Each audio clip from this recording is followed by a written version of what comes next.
What's up, gang? Thanks for joining us. This is I See What You're Saying. I'm your host, Richard Arthur. Prints available now of this Andy Warhol portrait I painted in 2017. Click the link below or scan the QR code with your phone if you're viewing this on a laptop. A man whose unique view of life has greatly influenced modern art. It all depends on how inspired I feel. Oh, I try to do big, simple designs. The more I look at it, the more I like it. I don't set out to be controversial. I do what I want to do.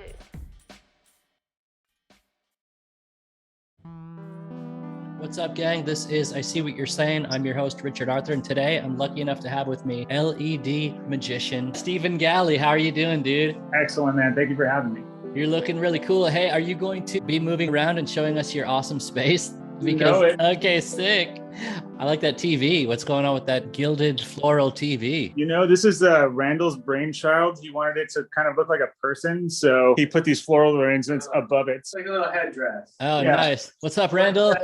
This is my artistic counterpart, Randall Byers. I'm Randall. What's up, dude? I'm Richard Arthur. Nice to meet you. Pleasure is mine, brother. Welcome. Rad. Yeah. So, Steven Galle, tell us where you're from in the world. Well, I was born in California, but I've lived all up and down the West Coast, Northern California, Portland, Oregon. I've been in Southern California for the last maybe 7 years. Spent some time here in LA, which is where I live right now, and then San Diego as well. And where I met you. I met Steven at Kilowatt Brewery, which it's a psychedelic bar in Ocean Beach, California. And I at that time was really heavy into high concept light artists, Anthony James. You introduced me to Anthony James. Right. Yeah. So I saw the infinity bar or the infinity space at the back of the bar. And my first thought was Anthony James. Then I saw your groovy infinity mirror backpacks. Right. I was like, what the hell are those? You guys are selling those? And you're like, actually, I made those. And I'm like, what are you doing behind the bar, dude? You gotta be, yeah. Oh, so this isn't going into a backpack, but I'm gonna put it in another garment. So somebody's gonna wear this. Can you put it in my forehead instead? You know it. So dope. So where can people find your work? So I moved here to Los Angeles 3 months ago to open a gallery pop-up. We were there for 3 months. Currently, all of those pieces are in our house. This is one of them. Oh, I'm jealous of you guys. Oh, dude. Very grateful. So this is the first piece that Randall and I collaborated on. Swarovskis? They're the same grade as Swarovski. So AAA grade cut glass. Oh yeah, we got the sparkle. You guys are dope, dude. Did you make those glasses as well? No, Randall made these. Dude, I got to meet Randall too. That's awesome. I mean, I guess we did meet, but I got to know more about both of you guys. When we met, you were tending bar at Kilowatt. Are you still doing jobs or are you full-time art now? Full-time art, man. That's because when I met you and I was like, you shouldn't be slanging IPAs to me. Right. And I shouldn't be buying IPAs. We should be out creating our thing. Right. You know, and I remember that day. Yeah, dude. And so to see you like kind of going like full speed is really, really awesome. I'm really proud to see that. I mean, you were inspirational to me. I feel like you're like a few steps ahead of me artistic career wise. So I've been taking notes. That's dope. I'm glad to hear you say that because, in fact, I was living in my car when we met, but by choice because I was trying to put money into the collection. And then I realized, dude, you have to live somewhere to do the work. So then I stopped living in the car and now I live somewhere nice. But you were originally from San Diego? I was born in Napa. I was like Central California. Okay. So hence why you have to hug the coast like me, right? So yeah, for sure. Yeah, dude, you got to be by the water where the energy is moving. Yes. You know? And different cities have different energy. I've moved around every 2 years. I've gone to a new city for the last, 15 years of my life. And like certain cities have been much more conducive to making art. And I'd say that the one that was most helpful was San Diego because the community there, this stuff just like resonates with people there in San Diego. However, if I was in Orange County and I showed this to somebody, they would probably roll their eyes. Yeah, right on. Well, I had a brief stint in Orange County at the Laguna College of Art and Design where I mostly just was doing mushrooms on Crescent Beach. So oh yeah, I know about the puppy dog and ice cream art circuit. That's all they want there. Yeah. If you want an oil painting of a horse, I got somebody for you. Or if you want someone to teach the elderly how to figure model, there's ways to do it. And so yeah, I ran screaming from the Laguna Canyon back to San Diego, then to LA, where I just hack through the fray of that craziness to create what I'm doing now, which is a really exciting thing. So if you had to, on your journey, name your influences or inspirations, who might those be? So my brother, for sure, he's the one who took me to my first music festival. It's called the Dirty Bird Campout. It's house music. And I'd never been to anything like it, never heard of anything like it. And by the end of it, I was sold. I'm like, how can I contribute to this experience? Yeah, he's been an awesome guide along the way. Can we close up with this Please. awesome shroom? Yo, dude, is that infinitized? It is. Oh my, Yes. oh, dude. So, whoa, okay. Breaking the fourth wall, dude. Yes. It's such a magical universe that you create, and it's on this flat surface, which is just baffling to me. And you also have the halo glow happening, which is something I'm super into. For sure. That was unintentional, but I'm not mad that it happened. Oh, dude, it's all about the accident. So your brother was an influence. Is he an artist? Well, he is and he isn't. He doesn't do it as a career, but he's always had some artistic pursuit. When I see his Instagram stories, he's usually sitting in a park painting something. Yeah, he lives in New Zealand. New Zealand. Yes. And I think he uses art as a way to connect with people, which is how I use it too. Because, I mean, whether you're at an event or not, art is like a conversation piece. You know, you can connect with people. You would have conversations with people that you wouldn't otherwise have. Right on, dude. People. So he's doing it for the vibaliciousness, pure, the pure vibe. Yes. Yeah. Which I think it's interesting because you've been able to sort of take it as astounding and perplexing a vision as you're crafting with your pieces. Like you've been able to kind of commercialize like a segment of it, which I think is really awesome. So there's probably a segment of work the public has never and will never see because you have to have that. You have to have that pure sort of space that's like just to do shit, you know? This is our just doing shit space right here. Yeah. What's up? Cool. We like to keep it nice and tidy, you know? Right on. Just getting involved, dude. Yeah. I like that shoe. What's happening with this shoe over here? We have like some... oh, can you guess? Somebody commissioned a shoe. I guess my guess would be that's for a client who is a stage maven of some kind. All right. He's warm. He's very warm. Are you allowed to say? Are you allowed? No, we won't just yet, but soon enough. Okay, it'll be the drop on the gram. Yeah, for sure. I mean, give me a few weeks. And every time I do something, I want to kick my own ass. You probably know what I'm talking about. It's got to be simple, but meticulous enough to like be baffling to the onlooker. I have this full 5-foot high piece of red neon that's shaped in the silhouette of Klaus Nomi, dude. And I thought of you because I had the idea to do a infinity mirror. And then I want to find a way to do fiber optic twinkling galaxy on the mirror. Yeah. So that creates a literal outer space. And then For sure. flanked by the silhouette of Klaus Nomi so that it creates like it's flanked by this red void. Damn. So that it goes, and I don't know what's going to happen. And that's something I wanted to chat to you when I got the idea a year ago or something. I was like, I wonder if like Steven Galle, LED, powerful magician. You're only saying that because it's true. I mean, don't ever, but yes. Yeah, dude. So tell me about Asher Levine and the Jeffree Star collaboration. I was at another festival, which my brother took me to. It was called Lightning in a Bottle. Sure. And I was tripping my balls off on acid, wearing a bunny mask. Allegedly. An LED bunny mask. I will not confirm or deny that I was tripping my balls off. I'll put links to the bunny mask. I'll put pictures up that show some of the stuff as you're talking about it. Cool. Yeah. Yeah. So I just wore that there to party. Like I had no intention with it. I just wanted to go share it with people. And I crossed paths with Asher, who happens to be Lady Gaga's fashion designer. He's been in the game for like 10 years, dressed many of celebrities. And as soon as we saw each other, he had a really dope mask on too. It was like, so in that moment, it was like, oh, of course. That's rad. So yeah, we worked together. He got me the gig with Dojacat, Lil Nas, Jeffree Star. He lives here in downtown LA. So it sort of was like a just kismet of simpatico mind waves.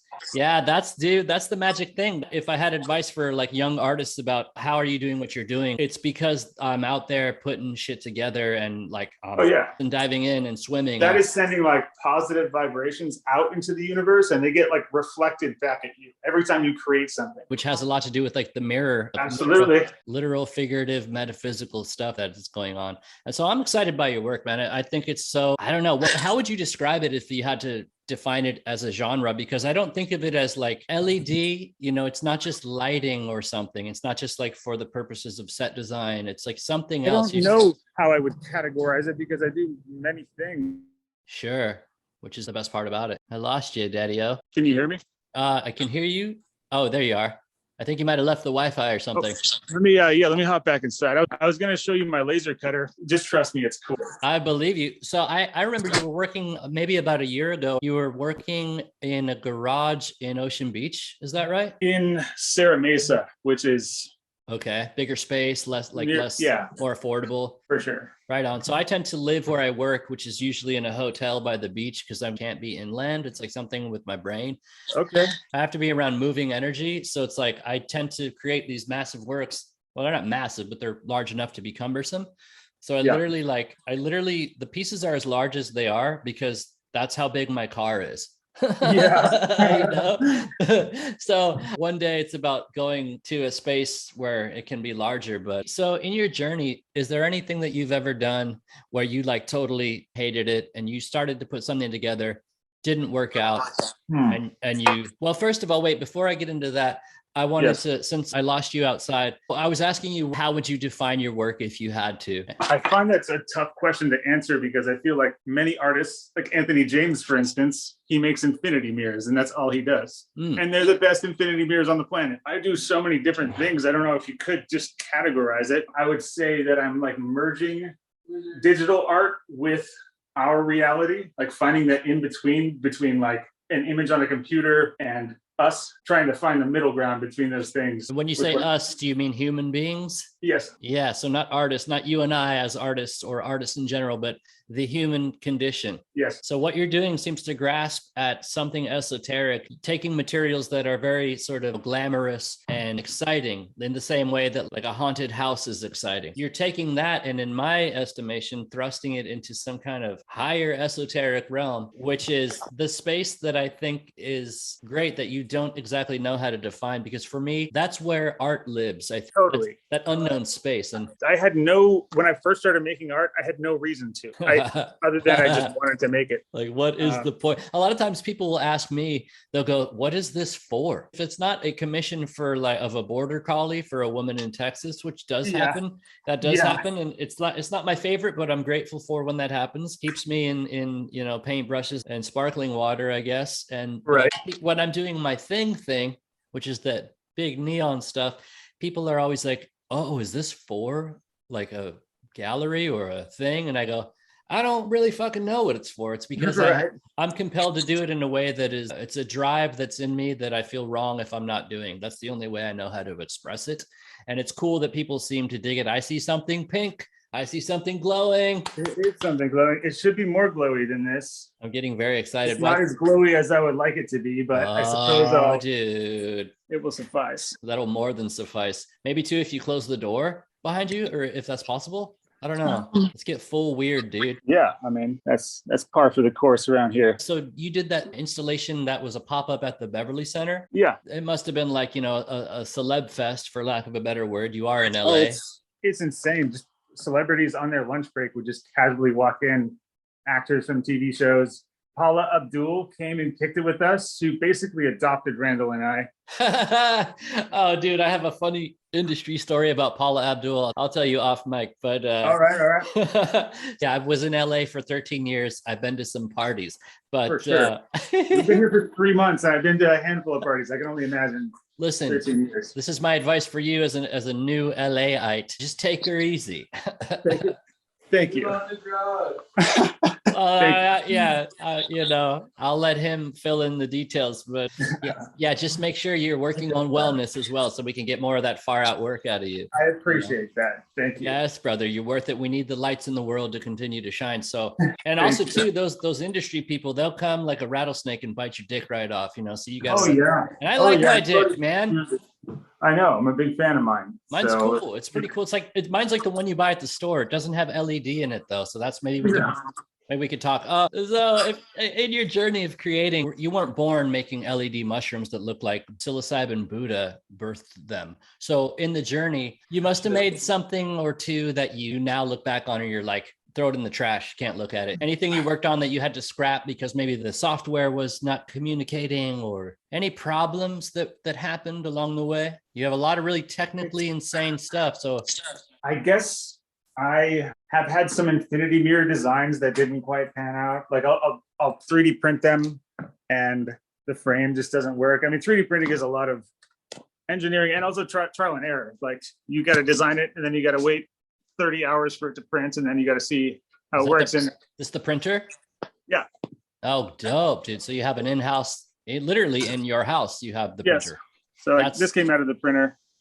Oh my God, dude. So you're okay. So you know what? Here, to answer your question, when I Yes. started designing masks, I have a whole bucket full of masks that are fucked up, but I don't want to throw them away because they're still like most of a mask, but like part of it just didn't come out right. So dude, you know what those are for? Those are for the retrospective. You got to make some kind of weird installation out of the crap box, you know? See, that's what I'm saying. Got to hang out with those things. Can't throw them away. You know, Andy Warhol kept matchbooks he used. Like he kept like old socks and stuff. You don't have to do that, but I think the ephemera of your like working studio is really exciting. And one day maybe it'll be part of something you don't even fully understand what that will be yet, you know? Yeah, that's the best part, man. I have no idea what direction we're heading. We're just going with the flow. I fucking love you guys for that. And that's kind of what I'm doing as well, which is why I wanted to talk to you, because it's just like, hell yeah. I want to, and I also would like to figure out how to collab with you, but it seems like, oh my God, like the rocket took off. Shit, I should have called him a year ago. Dude. So, I mean, yeah, no, we're going somewhere, but my free time is non-existent. It's a good problem to have. It's everything I ever asked for, but it's like deadline after deadline after deadline after deadline after deadline. Well, so this is the journey about you and LA and the new mission of your life that just seems to have exploded. It's that when you do have projects coming up, you just really got to put together a ironclad proviso. Steven Galle, LED Wizard of Dreams. I'm writing that down. And Randall, is it Randall? It is Randall. Steven and Randall, you just, what up, brother? What's happening? So you just have to have a proviso that indicates like, I need X amount of time to literally think and breathe and the fuck be healthy, because like LA will eat your fucking, like I said, literally. LA will consume your penis. No, yeah, mine almost got consumed. I did New York City for 2 years, so I've never been to New York. I've been across the world, and my family came through Ellis Island. I think I felt like I was going backwards as an Irish person, so I never have been. Yeah. But everybody always said, you got to go to New York. You got to go to New York. And I go, yeah, maybe in the 80s when it was like dangerous, you know, like I remember when you could get stabbed in Silver Lake, and now it's just like, you can't even rent a space there. So which is where I lived for like way too long, until like I lived there as like this third wave of gentrifiers, but I was still broke. I just happened to like find an apartment with rent control, and I lived with a crazy old lady for fucking 10 years. That sounds wild. It was what it was. I actually grew up as a baby artist in Silver Lake. Where are you guys now in LA? Like what neighborhood have you found yourselves? Yeah, West Hollywood. Yeah. Okay, cool. So a lot of color, a lot of vibes going on. Yeah, definitely like in the neighborhood over here. Okay, dope. But like you got to watch out on weekends because there's a lot of vomit in the streets. That's all I'm gonna say. No doubt. You know, but you can do a lot of networking, and you wear those glasses. Well, that's good because you're working. Yes. So you left San Diego. When did you leave? End of June. And it was for a project, and then it was like, oh, I should be here because this is where the work is right now. Yeah, we moved here to open the gallery, and my plan was to go back to San Diego afterwards, but there's no way I could go back after the last 4 months that we've been here. Like the amount of connections we made in just this short amount of time compared to years in San Diego is just mind-boggling. Like the game is being played here. Like if you want to be a player in the LED art game, like sure, you got to be right here. Right on, dude. So what's happening with that gallery, and are you guys going to do another version of that? So it was a pop-up. Like we knew from the beginning we would only have it for 3 months. So currently it is packed up in our garage. Okay. And we have some businesses here that are interested in having us set up the installations within their businesses. We're just trying to find like the right fit for that. One of them's a nightclub. It's like on top of a skyscraper type of building. Top of a mountain. Top of a mountain. Dope, dude. Well, let me not take up your whole entire evening. I don't want you to get the carpal tunnel so you can't make any of them groovy things for holding your phone for an hour. Yeah. So let me know briefly, what do you feel is your strongest work thus far? It's a hard question. Okay, it's a good question. Can I pick two? Yeah. Or, Okay. or a whole lane that you're going, what, like the direction you're Okay. going that is the strongest, and where you grooving on from there. I'd say my strongest piece has got to be the Nano Bank Infinity Mirror. It's in the lobby of a bank in Orange County. It's the most like psychedelic bank sign you've ever seen. And I it's remember the best that. part is that a bunch of like grumpy old white men work there, and they just have to look at this thing every day and be like, "How is this?" Why do I feel like I'm on ketamine? I've never done any fun thing ever except for whiskey and date rape. Thank you. Dude, maybe I'll edit that part out, but maybe I won't. It's my fucking podcast. I could say what I want. That's pretty good. That's pretty good. I'm not monetized yet. I could still say fucking whatever. But cool. So then the last question is a little bit corny. Advice for young artists who are looking at you and saying, wow, how is he doing that? How can I do my thing? Or whatever. Definitely start an Instagram page. It's Okay. so free. It's so free. Start an Instagram page. Free promo for sure. I make most of my sales through Instagram. I pay zero overhead. People just And- DM you like stylists and whomever. Yes, but it's a lot of networking too. I'm also on their pages, liking and commenting on their photos. Okay. Are you But following them as well? Are you doing the follow game? I follow them. I also follow other artists, and we help each other out. Like I've collaborated with other artists in different countries that I never would have met had it not been for Instagram. And that's how we all get better, is like sharing information between us. Like a lot of what I do, I don't post it publicly, but to the right person who's in need of something Yeah, and can trade it for something good of theirs. I've made that deal several times. that's And great, it's dude. been quite fruitful. So Well, gee, I'm so glad that we are connected that way. I'm also very fortunate to have stumbled across you in Ocean Beach, which is where we met. I love Instagram for that reason, that it's like 1,000 really amazing galleries in your hand. for And- real. and that is magic. It's a magic time, to your point, that's why I started this podcast, to really like pick the brain of people that are doing amazing shit that is totally different to what it is that I'm doing. Because like I said, I don't even understand why the F I'm doing what I'm doing. And so to Right. talk to other people who are grooving in their own dimension, and then to intertwine and chat about it for a second is just exciting, man. So Yeah, man. Thank you for this. This is really fun. yeah, dude. So thanks for joining me. We got to keep in touch about maybe collabing on that Klaus Nomi thing. Oh, baby. Peaceful Buddha. Oh, I'll my bring Buddha. God, dude. As a closer, can we zoom in to that groovy thing by the fireplace? Yes, of course. I can't believe you held the camera the whole time. You're such an acrobat. You know, I didn't have a plan when I started this. I was just going for it felt right. Okay. This is the best one yet, dude. It's been very dynamic. All right. Shout out to Steven Galle LED. We're going to close on this beautiful installation. Oh my God, dude.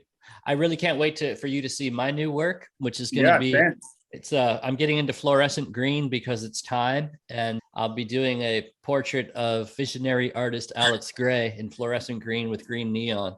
So Amazing. that's the blueprint you see behind me there. So it's Wow. Alex Oh, Gray. sick. Yeah. So I'm gonna do some Awesome. stuff. I'm gonna edit the lighting to my own, needs or something. But dude, I love you, man. Come I back love you too, man. and do the show one of these days. Hey, where are you based? So I left LA once the pandy hit. I'm based in Leucadia, but my neon studio is in West Adams. Where's that? That's sort of like almost Venice. It's like South Oh, okay. Central. Yeah. Well, dude, when you're up here, hit me up, man. I will Yeah. for sure. Yeah, I'm coming to LA at some point soon. My neon guy and I are going to collaborate probably in November. I stay with very close friends when I'm in LA. So we will connect, and I want to share my shit with you, and I want to see your Yeah. groovy stuff, dude. So all I'm right, in. brother. Sold. All right. Have a good night, dude. Peace. You too. All right. Later. Thank you. Thanks. Later, Randall. Later, bro.